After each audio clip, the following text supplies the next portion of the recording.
Refreshing. I feel like I'm grabbing this drink every 2 seconds. I'm like, oh Lord. And you know what? I'm very cognizant of that too. And every time I take a sip, I look at yours and I say, okay, y'all even, but y'all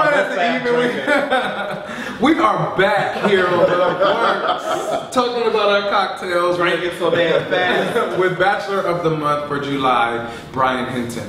And so we're going to get down and dirty, or down and clean. Down and clean. Down and clean. Just Dating in 2015. Oh, look at Ryan. Didn't even mean to. Sex on a first date. Honestly, I'm not really for it. I don't judge anybody. I just think for me, I'm really big on connection. So I've never really been a big sex on the first date. I'm not gonna say I've never had sex on the first date, but as a practice, I try not to. Because for me, if I have sex on the first date, 9 times out of 10, I'm probably gonna lose interest in building a relationship. Right. It just seems too easy, you know. But you were easy. I've never been easy. Sex on the first date though. Right, so I feel like, I mean, it's not there easy. I think it's too easy. I'm all about the chase, and I'm all about the adventure of exploring someone. And if we can explore each other that well so soon and not really know each other, then, like, for me, I'm not gonna say what's left, but I think, I'll put you in a different category. Is sex like the big prize in the relationship? Is something you have to wait for? Like, why is it better be. Why is it such a big deal when it's like, well, we can just do that so quickly and we don't really know each other? Why does it have to be like, oh, like, why does it have to just be this big ending or this big solidification of a connection or relation? Why is that? And I'm just being devil's advocate here, like, why is it that such a big deal that having sex with the person on our first date will ruin any chances of you really exploring anything more together? I'm not gonna say it will ruin the chances, but we're being honest. Yeah. For me, if I meet someone, we go out on the first date, we're getting to know each other. And I wanna get to know you as a person before I get to know you sexually. So y'all hear that? Don't try to sleep with him. I was gonna say something else, but that would be So, okay, so you don't feel that you can connect with the person. Well, let me ask you this question.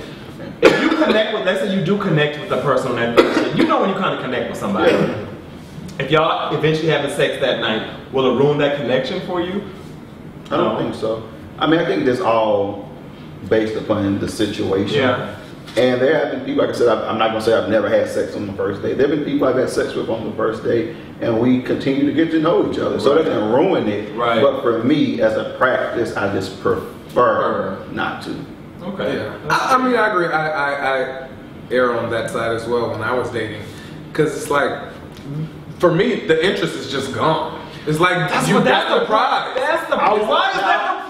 Well, because it's like the most it's like not the most intimate, but I feel like I don't feel like relationships should be based on sex, and I feel like that those first moments are the foundation of the relationship. So if you give it up, or if I give it up, because if I give it up on the first date, I already know I don't see anything in the future, because you fuck the people who don't really like that much. So if you give it up, then it's like, okay, I already know where this is gonna go. Like I already had this is as far as it's. You see, I don't look at it exactly from that perspective. I look at it like you don't know me, I don't know you. So if we're both so willing to just lay down and just have sex, then does it mean that we're really invested into really getting to know each other? And sometimes the answer is yes, but honestly, a lot of times the answer is no. A lot of times it is a physical thing. I'm attracted to you, you're attracted to me. We had a good time.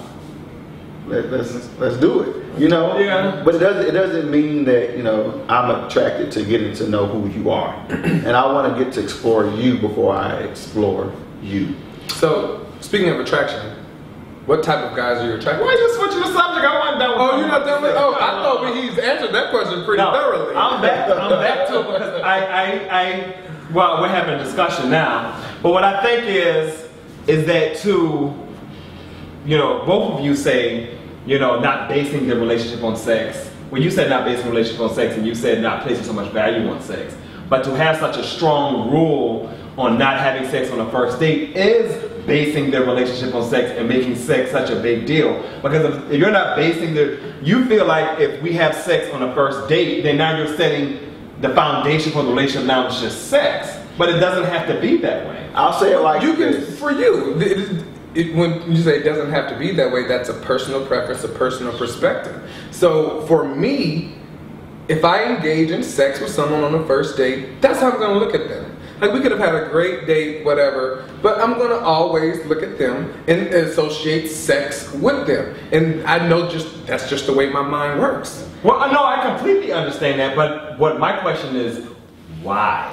Why do you automatically making a judgment about that person? And I'm not saying you're a hoe, and I'm not saying blah, blah, blah, because obviously we're engaging in that sexual act together. It's just that I know me. I know once I've had your sex, then it's like there's nothing else left to the imagination, really. Like, yes, you can explore other sexual exploits, but, I mean, you've already had it.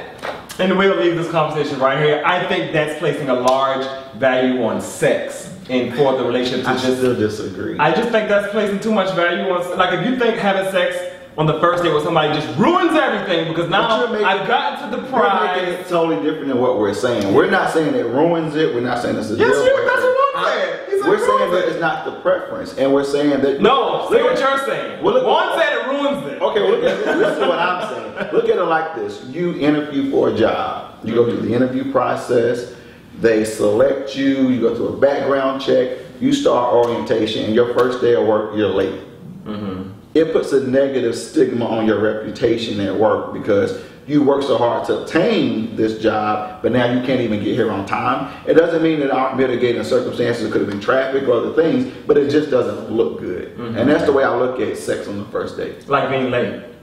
That's a negative. Obviously, yeah, that's a negative, obviously, for you. So being late, okay, we can go with that. Don't be late. It's okay on the first date with Brian, literally and figuratively. Anyway, okay, back to my question. It's like the religion question. We're not here to change people's mind. We're just here to share perspective. To understand. That's true. Then try to understand. So what kind of men are you attracted to? To be transparent. I was gonna say another word, but I don't really have a type. If I look at all the people that I've dated, everybody who comes on this show say they don't have a type. But they've been short, tall, light skinned, skinny, medium build. Like, I mean, I'm attracted to more so energy. So if I meet you and we connect, I have to be attracted to you physically. I'm not gonna be like, oh, you can be unattractive to me, but I'd be attracted to you. But if our energy is good, I'm not caught up on like skin or body type. Or, I'm not caught up on it. So that chemistry is just important. I think so. So what qualities do you look for in a potential date or mate? Today, I look for someone who is self-assured, who knows themselves and is stable in who they are. Like, I'm looking for somebody who is on the DL. I'm looking for someone who is got baby mamas and they don't know. I don't need all of that in my life. I can deal with someone who's not in their journey, where they haven't come out to their family. That's a very personal thing to me. But someone that is very closeted is not someone that I'm attracted to, because I know what I am and I'm comfortable with my skin, and my family knows about me, my mom, my brother, like the people who matter know. But I also am looking for someone who is able to hold their own. Like, I'm not attracted to someone that is, I guess, starting out in their journey. I need someone that has had some experience, who knows what they like, know what they want, and know where they're going. And if you don't have that, we probably can't mix well. Yeah.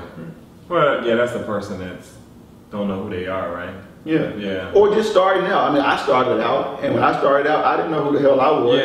And I had to go across the journey, and people were willing to take a risk on me. Sometimes they paid off, sometimes they didn't. But for me, I'm just not looking for that today. So now you know who you are. I think I do. I think I'm ever growing, ever changing, but I think I have a good handle on who Brian is. What's up to all you lovers out there? It's Juan and G.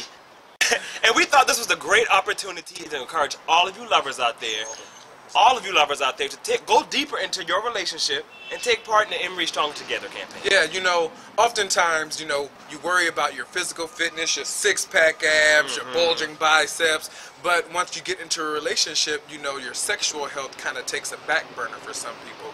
And we want to send a message out to you to let you know that sexual health is just as important as your physical fitness. Exactly. So take responsibility for each other's health, go deeper into your relationship, and go to strongertogether.us and take part into the campaign. And if you're eligible, you can even receive $80 for your time. Once again, that website is strongertogether.us. That's strongertogether.us.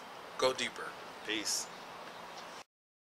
Who is Brian? That's a loaded question. It is. I mean, if I had to describe Brian, I would say charismatic, witty. I would say sometimes overly ambitious. And in a relationship, I would say I'm very giving because I'm a giver by nature, but I'm also a lot to deal with. I can be challenging. In what way? I was just about to say that. I have a strong personality, so I need someone that is able to... Shut the fuck up? No. The opposite. Okay, because everybody's like, I need somebody to just, when they say I'm strong, I need somebody to tell me to shut the fuck up. I need someone that is able to help me look at a different perspective in a way that's not combative. Like, there's a way to shut me down or to get me to pull back, but you have to have a good approach about it. Okay, so you're very strong in your opinion. Would you say that about I'm yourself? very passionate. Passionate in your opinion. I'm passionate. You need somebody It's all about the words. who's able to strategically help you see a different opinion. I mean, it doesn't have to be strategic. It just has to be someone that is Sounds like it needs to be someone that is confident enough in themselves to say, "Hey, Brian, you know what? I don't agree, and here's my perspective. And here's why I disagree." But I don't need someone that's going to be like, "Shut the fuck up," Right. Because that's not going to work. Right. You're not going to receive that well. So you don't like passiveness. You can't deal with a passive person. Not long term. Okay. Only because I know me, and if I deal with someone that is overly passive, I could probably run over them. And I don't want anyone to feel taken advantage of or unappreciated. So I need somebody that's going to be able to kind of meet me 50-50 at the table. So you say you can run over them. And when I hear people say that, That's how I get caught up on the well, I have to because I always say, like, when I hear that, it's like, if you know you can run over somebody, why would you do it? It's not about, but it's not about doing it, it's about you allowing it. So I say, no, if you know that about yourself, you know you can run over somebody. Why run over them? You know they're sensitive. You know they're a little passive. You know that about them. Why? I feel like that's taking advantage. And that's why I said I don't need someone who's passive so that I don't. Because you have the ability to take advantage of I feel like if I know what I want, and if you can't make a decision, I can make a decision. Yeah. And you may not agree with it, but you may not be vocal or say, no, I don't agree. So if you don't tell me you don't agree, I'm going to assume that you do agree. Right. And sometimes it builds and builds and builds, and then it becomes a problem. Yeah. So I need somebody that can hold their own, not stand up to me like I need somebody with a backbone. Somebody with a backbone, absolutely. Yeah, somebody with a backbone. So, oh Lord. no, I'm just kind of shifting things a little bit. So you're on the dating scene right now, correct or no? Correct. I don't want to assume. Correct. I am unmarried. Unmarried, okay. And ready for a relationship. And ready. Open for a relationship. Absolutely. For an LTR. LTR. You like to say LTR. I love it. I had to think about what LTR. Marriage? Would you like to get married one day? Absolutely. Okay. Absolutely. So you're open, you're ready, you're out for a night out of town. Do you approach people, or are you one person who needs to be approached? Yeah. We'll all drink to that. I already know the answer. I'm not really big on approaching people. I'm not. Why not? Why not? I mean, I guess if I pull layers back, I think it could be a lot of things. Give me 3 of those things. I can give you what I can give you. Okay. I think part of it is there's always been maybe a sense of rejection because you never know if that person feels the same way about you. So what I try to do is I make it obvious as best I can that I am interested and hope you at least make step 1 then I'll make 2 to 13. But I'm not good with making that first initial approach. But I will make myself available as best as I can to let you know that the energy is there. Well, let me ask you this question. When you say that you won't make the first approach, is that you are making approaches because you're giving off. Yeah. But is that approach you're speaking of verbalizing it and actually saying, I like you? I think it's verbalized. Yeah. Because then you've submitted and now you're in a vulnerable state and you've admitted it. You can always deny it. Before like, well, ain't nobody like you. I flirt with everybody. Okay. So, I mean, I'm working on it. Okay. Is that something you want to change? Because I feel like there are certain types of people. Not really. You know, some people approach, some people don't. You know, and I think that's okay. Because I'm one that, I mean, he approaches me. To agree with that. Well, but I mean, you know, it's just what it is. I think that in life, when you want something, you go for it, regardless if you're going to be rejected or not. And I think that it's the same with dating. Now, and I think that that's also a beautiful perspective. And I think it's I'm serious. And I think it's also important to realize, especially when you're just meeting somebody out and you're just in their company, it's really important to not take it personal. You know, when somebody does reject you, because everybody's not everybody's type, and that's how I've always been. Like, I know I'm not everybody. I did have to grow to that. But when I want something, like I want it. But it's so funny because in every other aspect of my life, I am the go-getter. But in this particular arena, I'm just, I guess, a little bit more conservative and reserved. But I'll flirt all day long. I'll make sure there's no question that, it sounds like passive aggressive. It does. But you like to use that term for me anyway. But I call it like I see it. Do you receive that label? I can receive. You are. As long as you know, if you hit Brian up, he's a passive aggressive guy. So, are you ready for a relationship? I am. You are ready for a relationship. How so? I think I have a lot of love to give. I think that. Why the quotes? It sounds cliche. I say a lot of love to give, but I think that I'm ready for a relationship. Because you have a lot of love to give. Because I have a lot of love to give. And also I think that I'm in a stage of life where a lot of things in my home life are transitioning, and it has me looking at life and what I want long term differently. Yeah. Because I'm going to have an empty nest in a couple of weeks. So. Yeah, so tell everybody about that nest of yours. Well, I mean, he ain't got no kids, but you might as well. Might as well. Yeah. My younger brother has been living with me for quite a bit of time, actually.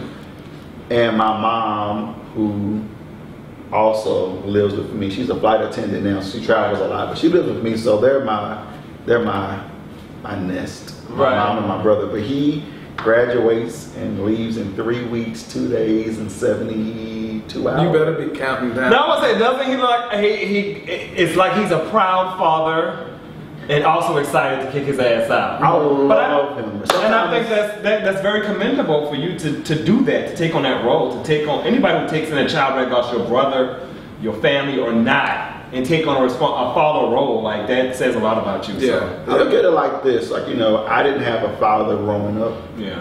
And I never wanted my brother to have that gap or absence of a male figure that loves him and protects him and provides for him in his life. And my mom is my best friend. Yeah. Like, she's probably the flyest, almost 60-year-old I've ever met in my life. But she and I are a team. So, she was presented with an opportunity probably 5-6 years ago where she had been raising kids for 38 years. And she had an opportunity professionally. And I said, you know what? Go do you. Go do your dream. And we're a team, and I got you. That's awesome. I want to take a break right there. And when we come back, I want to talk to Brian about not growing up with a father and how that affects as a gay man, your relationships and the type of men that you seek or who seek you. Right? Stay tuned.